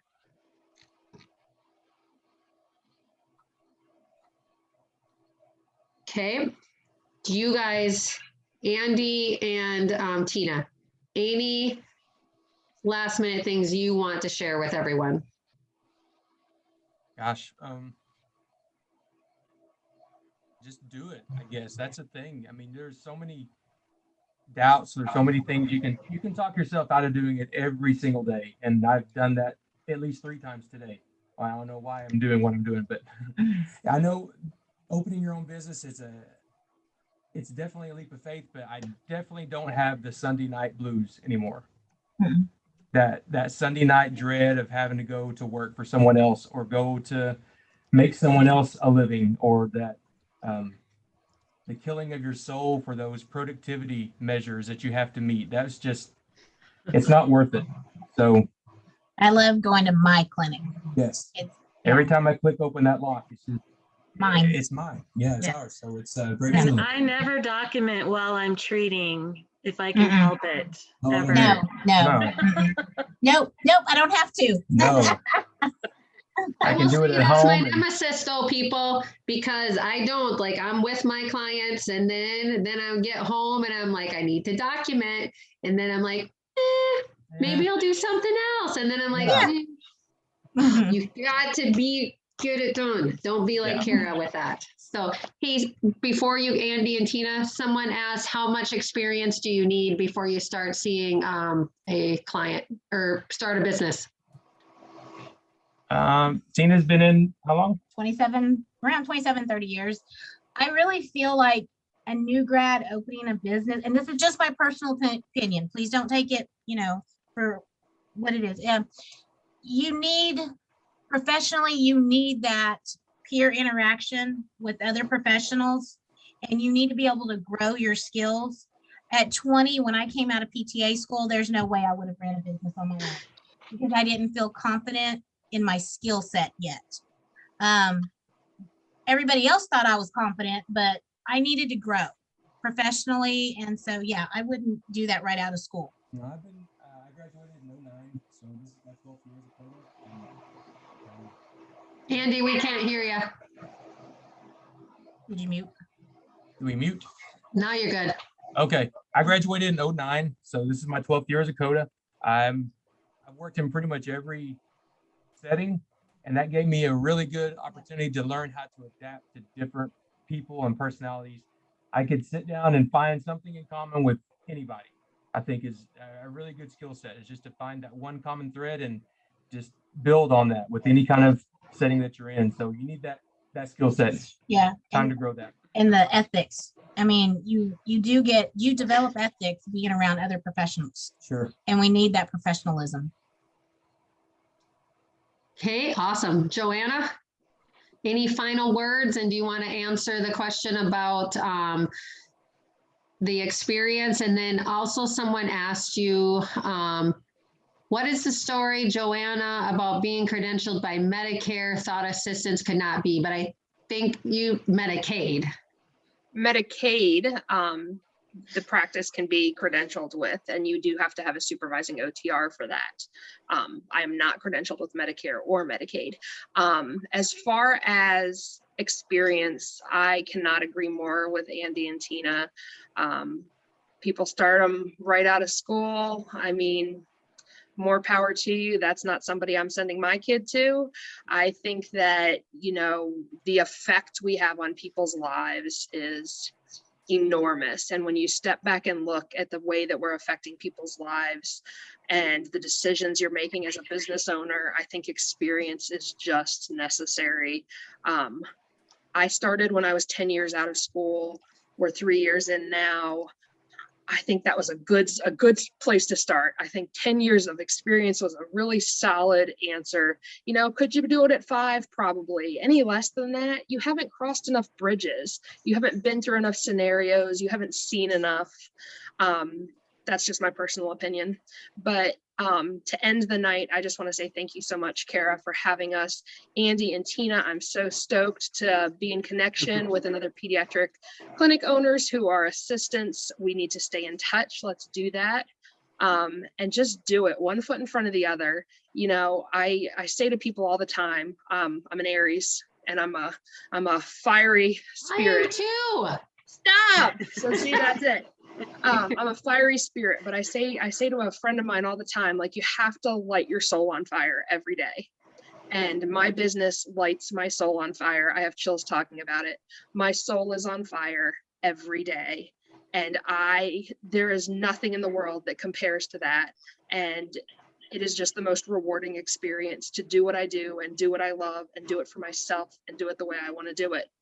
And do it. Just do it. Mic drop. And there we go. Well said. That's awesome. Thank you. Sherry, last minute I thing. can't follow that. That was really, really good. I agree 100%. Everything she said. Light your soul on fire. Go out. Don't take no. I mean, you're going to get no's, but 10 no's, you'll get a yes, you know? So just go out. Don't be afraid. Use resources. Talk to people. Talk to other business owners. And just, you know, don't be afraid. Awesome. Larry, last but not least, your final words and what is your thoughts on starting a business? How many years of experience? I would say, you know, I think somebody said 5 years, probably minimum. I would agree with that, but I would say you could probably start sooner than you think. I put it off for several years. You know, once I think that the biggest key is the confidence in your skill set, you know, is probably the biggest thing, you know, because I would not do pelvic floor or let's say pediatrics because my skill set is not confident, right? But once you kind of see that you're confident in something, whatever your skill set is, like mine's orthopedic and aging adults, you know, I'm really good at it. You know, I can teach people how to do it. So the confidence goes a long way. And my advice would just be like, yeah, you can probably do it sooner than you think. And it's not as much effort as you think.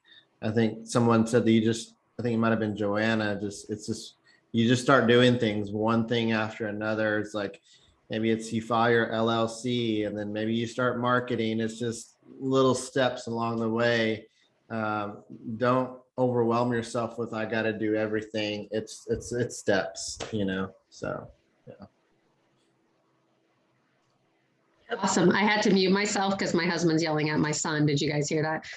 No, I'm always like, can you guys not be yelling across the house? I mean, walk into the room and say something, but anyways, so I will chime in just on the experience thing. I also think it depends on the person and the type of job you want to do. And so I know some, like we have a COTA that went back to become an OT, and she started her business during her level 2 field work. But she had years of experience as an OTA. So I think that made sense. There are some jobs that you could start kind of on the side that maybe is like when you're really fresh out of school, that would allow you to learn to start a business by like maybe being a virtual assistant or, you know, doing some different tasks. So it really depends on what you want to do. But like to do a business like these guys are doing, I do agree you need experience, and you also need connections, I feel, in the community, or you need to be a go-getter and willing to go out there and build those connections. Because when I started my business, you know, I just signed on the other day, to bring on to do more marketing. Otherwise, I haven't paid for any marketing or anything. And I just started because I knew people, I knew they knew me and what kind of services we would provide. And I built it by building relationships and connecting and so forth. So I don't know, and that was a rant, but anyways. Yeah, I would agree. I just want to, same thing. I spent like $3,000 on marketing through like postcards and ads, and the best ones that have come about are the relationship building, going in person, whether it's you or somebody that represents your company. So Tina wants to market, and I'm afraid. I mean, Think of the Star Trek and going like, damn it, Jim, I'm just a therapist, not a marketer. And I go back to like a marketer too. Joanna, do you do much paid marketing? I know I said we were getting off at 9. No, I don't like to pay for things. No overhead Me here. either. I'm never doing it again. Okay. I mean, I think it was close to 3,000. It was a lot of money. I paid for a job posting on Indeed, and that was a big deal. Okay. That's expensive. Again, there's just so much to learn. I mean, we'll need to do like a panel part 2 to kind of pick up on where we ended up tonight. But don't believe everything you see on Facebook. Facebook can be a nightmare, people. Do not believe what you read on Facebook. All these gurus, and I mean, oh my gosh. Bunch of crap. I mean, I'll tell you, you get led astray out there. So, I mean, like these people that are doing the thing, you know, and I don't know. I mean, like I only now coach people that are doing businesses like I do. Like I don't coach pediatrics. I mean, heck, I would hire Andy and Tina and Joanna to teach me how to do pediatrics. We have a pediatric mentor too, Alicia, but go to the people that are doing the thing. But I'm going to tell you this, every single one of these people on this panel are extremely knowledgeable. Their time is extremely valuable. And I will tell you another pet peeve. Do not ask them for free resources or free time or things like that. I mean, knowing them, they probably give it to you, but don't. That's another one of my biggest pet peeves. It is a lot of work, a lot of time, a lot of stress, and a lot of money that all of these people put in. And when I continue to see people asking for free stuff all the time, that's not fair.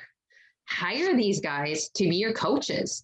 Hire them to teach you what to do, but don't try to get a lot of freebies off of people. I don't know. I don't know if you guys have anything to add. And maybe I've coached 2 PTAs to start their business already. One of them's doing pelvic floor and one doing similar to what I do. So yeah.